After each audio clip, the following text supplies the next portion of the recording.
Ed here with the Digital Digest, and today I wanted to share my full review, the digitally digested segment, for the GIISSMO 9-in-1 USB-C hub. This retails for a little over $70 US. I'll include a link in the description, and in full disclosure, this was furnished to me by the manufacturer for review purposes. Now, with that out of the way, two other important things that I think all of you should know is that for Father's Day, the manufacturer will be doing a giveaway, and in addition to that, I should have a discount code for those of you who do want to pick this up in the immediate. Just check the description for more details. Now, who is this hub for? Well, first and foremost, this pretty much is a universal hub that is aimed at being compatible with pretty much everything. So we're talking about tablets, PCs, Macs, phones, you get the idea. And it gives you a pretty solid port array.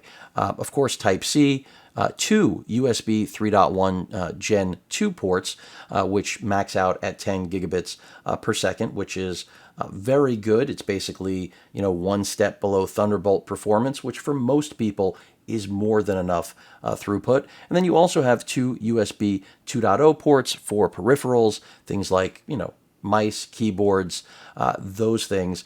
And then on the video side, we have VGA as well as HDMI out. And the HDMI out, one of two ports is capable of 4K at 30 hertz. The other is full HD at 60, as is the VGA. So you've got two outputs for full HD 60 hertz and one for 4K 30. And then, of course, we also have an Ethernet port. So let's go ahead and get this out of the box. Again, I think that's a pretty solid port lineup, and the fact that, it doesn't have to be powered, but of course, as, many would imagine, in some circumstances, you will want to power it. If you're really using all of the ports, it's just something to be aware of.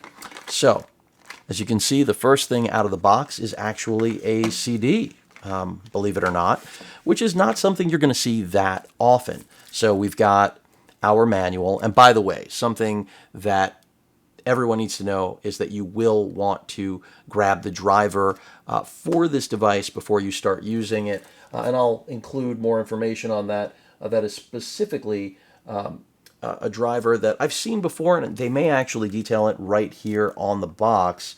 I'm just looking through again. This is the rundown on pretty much everything else, but it's the Silicon Motion driver, so something to be aware of. And as you can see, we've got a little adorable CD-ROM, mini CD-ROM here, which you don't see very often. But then moving into the hub itself. So they've included a Type-C to Type-A cable with, I would say, a good amount of length to it. And then the actual hub itself, which has an aluminum build. Every single port, as you can see here, is labeled, which I think is definitely beneficial for anyone trying to figure out, differentiate between ports. Of course, the ports are also color coordinated, which is a good thing. So again, the faster ports are orange. Those are the ones that support 10 gigabit throughput. And then the black ports, USB 2.0, again, designed for peripherals. And then even on the two HDMI ports and the Type-C port here, they also give you more information, as I've been stating. So 4K right there. This is one of the two HDMI ports will give you 4K 30, as I stated earlier. Then 1080p at 60 hertz, that is full HD from this HDMI port. This port, this Type-C port, is a power delivery. Now, this does not support power delivery to your laptop. This is not going to drive, 100 watts to another device. So for those of you wondering, that is not going to happen. This is in the event you want to actually use this port as essentially an umbilical, additionally, to give more power to this hub. On this side, I've already gone over the ports, but where I haven't is the end right here. And I've mentioned these. So as you can see, we've got VGA and an RJ45.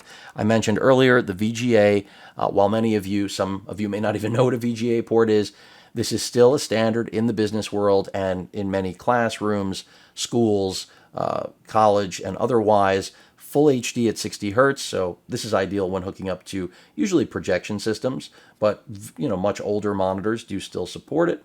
And then, of course, Ethernet, well, needs no introduction.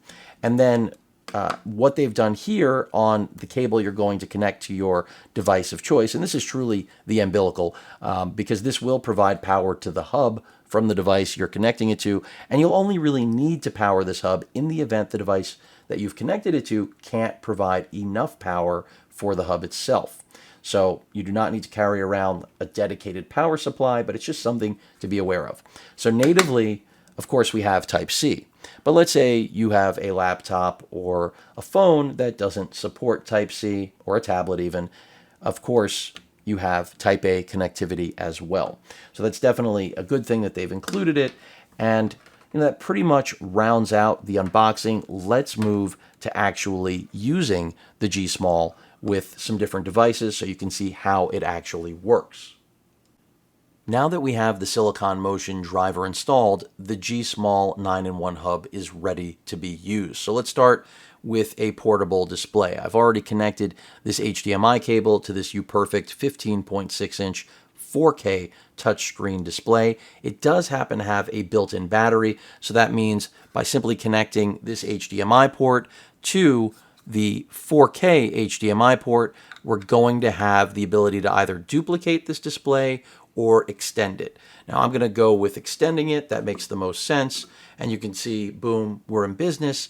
And I've already created the orientation here. So the primary is 1, 2 is to the left. I know you can't see that. Let me go ahead and bring the brightness down. Now you should have a pretty good view. And if I select display 2, because we're using, I didn't mean to do that, because we're using the 4K HDMI output, you can see we have 3840 by 2160 resolution, 200% scaling, and we're in business. And if we want to drag anything over to that extended display, we have that ability. Now, granted, that's a little bit bright, so it's getting blown out, but I can assure you it works perfectly well, and this is exactly what you want out of a hub that's going to promise the ability to expand video. Now, remember, this caps out at 2 displays. One can be 4K 30, the other one can be full HD at 60 Hertz, or you can alternatively have 2 full HD at 60 Hertz displays, but you cannot support 3 other than your primary. You'll only get to 3 by having 2 other than your primary display that's connected to the GIISSMO.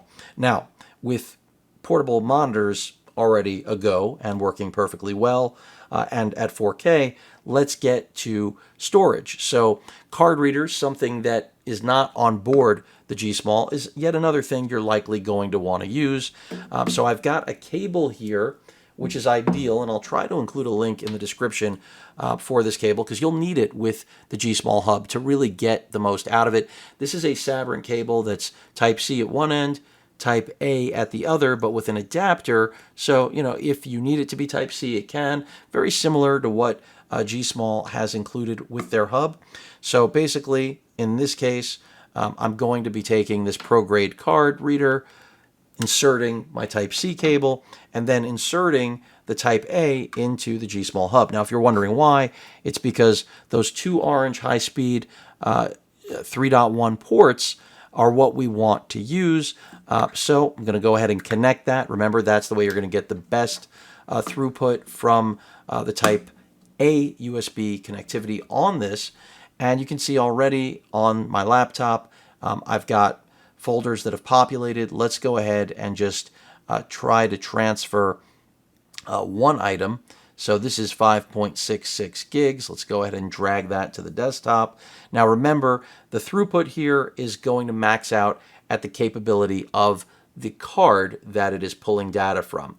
So you can see we've been ranging from the low 50s all the way up to nearly 120 megabytes a second, showing that essentially right now we are peak for what that card that's being copied from is capable of, which is roughly a little under 90 megs a second. And that's right where it's at. So performance looks good. It's going smoothly. This is what you want to see from a hub like this, especially if you plan on using it for transferring data from not only SD cards, micro SD cards like I'm doing here, but of course then something like a compact Flash Express Type A card. So let's go ahead and test that out. Why don't we? So I can remove this. Now, fair warning, you should always eject. I didn't eject You should eject it in order to not corrupt your data. Don't always do what I do. I stick to solid advice, but now we're bringing in a a Compact Flash Express Type A card, which is basically a tiny NVMe drive, if you will, a solid state drive. And this is going to be pretty fast, significantly faster than what you just saw out of that card because, well, the other card was just a micro SD card. Here, if I go ahead and drag this entire folder, we should see some blistering performance compared to that, and you already do. We're transferring at nearly 600 megabytes a second. So even though this does not have Thunderbolt connectivity, it is still more than enough headroom for bleeding edge tech like a CF Express Type A card with a pro-grade reader, which is right now essentially the fastest storage a Sony user can get their hands on. So if, like me, you shoot Sony, this is the way you're going to go. Conversely, if you use a camera that supports CF Express Type B, which is the more common standard, more affordable, larger storage capacity, that too is going to work just as well here. So food for thought. Moving away from this, let's get on to external hard drives. Now, I'm going to continue using this cable. It's pretty much a godsend, and I'll remind all of you about it because if you choose to use a different cable than this, and this is, I'm not saying you have to find a unicorn, your speeds, the cable may be a bottleneck on your speeds. So it's something everyone just needs to be aware of.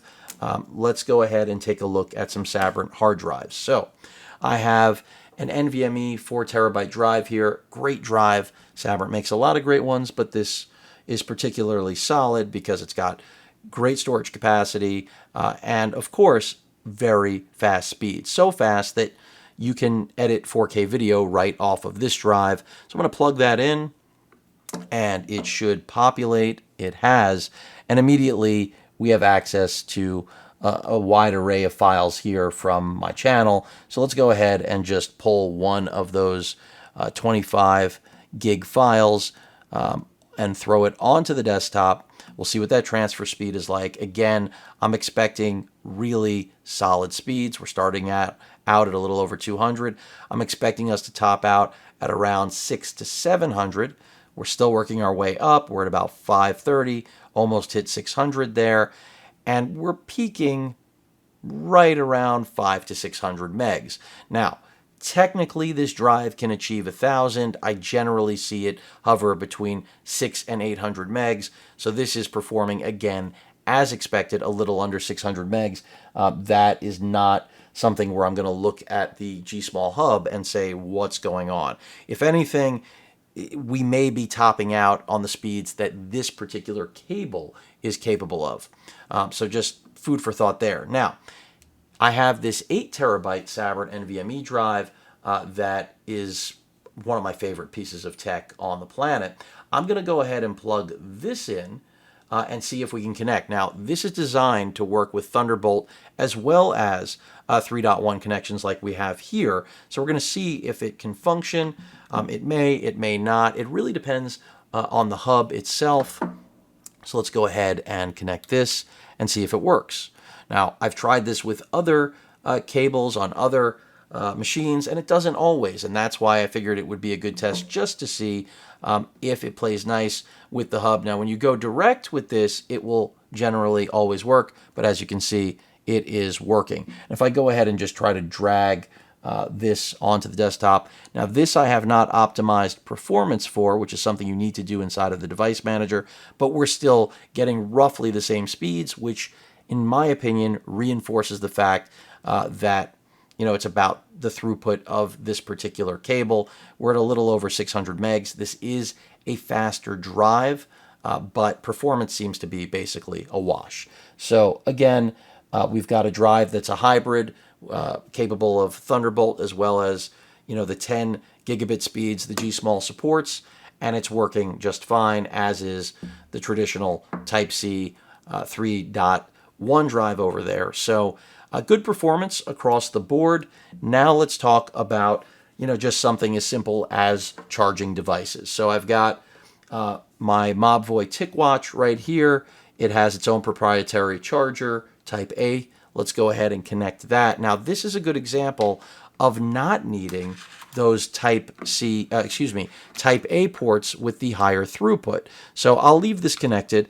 Let's go to one of the black ports. Those are the Type A 2.0 ports rather than the 3.1s. And of course, this is working, as you can see. Now, I believe the watch has a full charge, but, again, just proof of concept that this is working as it should, and there you can see it. Now, in the event I wanted to connect yet another device, we can do that. So let's give it a shot. Now, I'm not going to be connecting Ethernet or VGA. For those of you that want to use it, more power to you. I think they're invaluable to have, but most of us do not need those on a regular basis. But for business purposes, security being one of the great aspects of going Ethernet, and then VGA is just legacy, as I mentioned. Projection systems in a lot of commercial buildings and universities, schools, they're still there, so you don't want to not have it and need it. So let's go ahead and just try plugging in my smartphone, which is the Z Fold 3, my daily driver, the best phone ever made, in my opinion. Let's go ahead and connect that. I'm going to use the cable that GIISSMO includes. So again, it's a Type A to Type C. So let me plug that into my phone, and I expect that we're going to get decent charging speeds, but nothing crazy. I'll actually start off in the higher speed port because I want to just determine whether or not we are going to see a difference in charging capability here.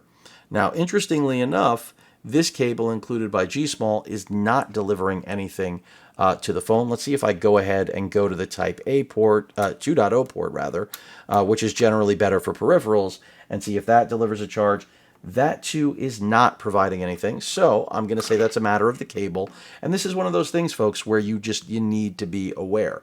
And most people aren't, and that's why I'm going over connectivity of this sort. So remember, the Sabrent cable that I showed before, that I was saying was really invaluable. It's kind of that case again. Let's go ahead and see how the phone behaves with the Sabrent cable connected. And that instantly came up with charging capability. And of course, it's also giving me the ability through our laptop connected to the GIISSMO hub to access files in the event that is what I want to do. So we can go ahead and just look at the computer right here, and you can see the Z Fold 3 has populated. If I want to copy my images from the phone, any data, I can do that. All right, and the charging time is right now, I'm at 74%, and I'm going to show you this right now. You can see that it is telling me that I have 51 minutes left to a full charge. So this is not a fast charging method. I believe it tops out at 5 watts, I believe. So you're not going to get incredibly fast charging, but that also could be a limitation of the cable. I will state that yet again. And if I go ahead and go ahead and put this down, my Z Fold 3, let's say the blower baby I have right here, I want to charge that up. This should work, and it should, but this may be where all of a sudden it is charging. You can see right there, amber light came on. So I guess it just was a matter of the amount of power being delivered to the hub, it appears. But everything is back to working because remember, the UPerfect monitor has a built-in battery. Now, in the event this did not have a built-in battery, you would likely not likely, you would have to power the monitor. All portable monitors, that is the case. It has nothing to do with the GIISSMO hub, so keep that in mind. But again, just showing the capability of this hub to charge devices, connect hard drives, read cards through card readers while still maintaining solid speeds.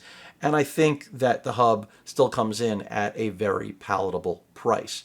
But that pretty much rounds things out. Do you need a hub?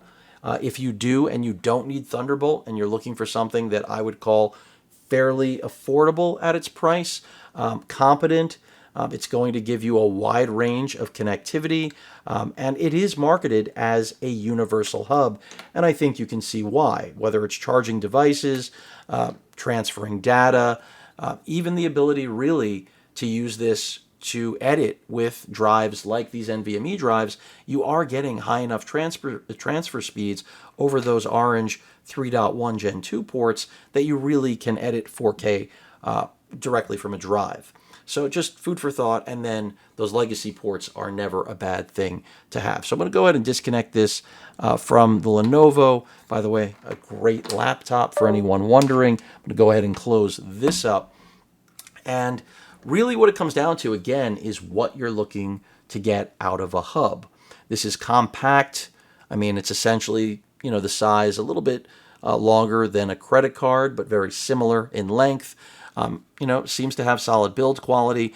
The only thing I would mention that I wish GIISSMO had here was power delivery. And I believe their other model does have 100-watt power delivery. But again, it's all a matter of what you're after. This does give you 9-in-1 functionality. It does give you the ability to adapt to computers and devices that do not support Type-C. Although in my world, the majority of things these days do. So I think it's, a solid hub. And if this checks the boxes for what you need, it's compact. And again, I think labeling the ports is something that everyone needs. Maybe not everyone will admit it, but when you get to the point that one port delivers 4K, one is 1080p, one is only for power, not delivery, but power input, you need to know that, because people would inherently try to use this Type-C port. And I didn't make mention, but it is only functional to deliver power to this hub in the event the hub requires it. And then having that general labeling on the other side to know, again, what each of these Type A USB ports is capable of for data throughput is critical. No one wants to waste their time plugging NVMe drives into USB 2.0 ports. And granted, color coordination should do that, but not everybody knows what that means, and that's why it's good that the manufacturer has labeled them. But that rounds things out. Again, unboxing, full review. I can easily recommend this if it fits your needs.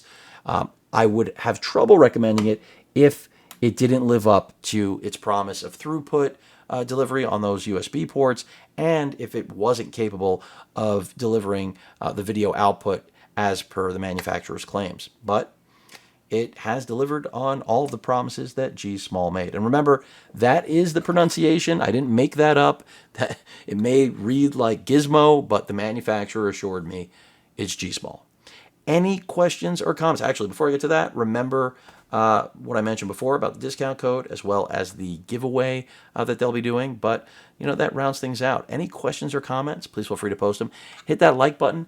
And as usual, please feel free to subscribe and please stay safe. Later.